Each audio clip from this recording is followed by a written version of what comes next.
নানা শর্ত আরোপ করে জনগণের অধিকার আদায়ে বাধা সৃষ্টি করা হলে দেশে আবারও রাজনৈতিক সংকট সৃষ্টি হবে বলে মন্তব্য করেছেন বিএনপির ভারপ্রাপ্ত চেয়ারম্যান তারেক রহমান।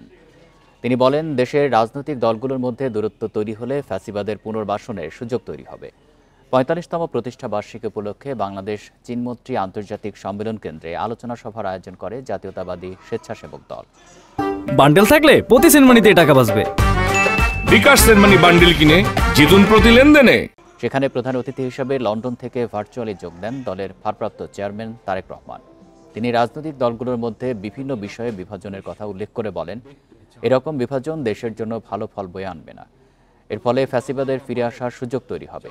সংবিধান কিংবা বিধিবিধান দিয়ে ফ্যাসিবাদ ঠেকানো যায় না বলেও মন্তব্য করেন বিএনপির ভারপ্রাপ্ত চেয়ারম্যান।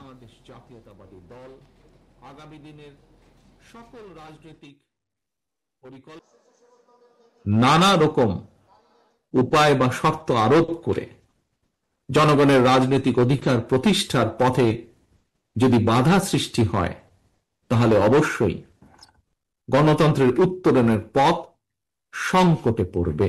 গণতান্ত্রিকামী রাজনৈতিক দলগুলোর মধ্যে যদি দূরত্ব তৈরি হয় বা দূরত্ব তৈরি হলে রাষ্ট্র এবং রাজনীতিতে পতিত পরাজিত পলাতক ফ্যাসিস্ট চক্রের পুনর্বাসনের পথ সহজ হয়ে উঠবে।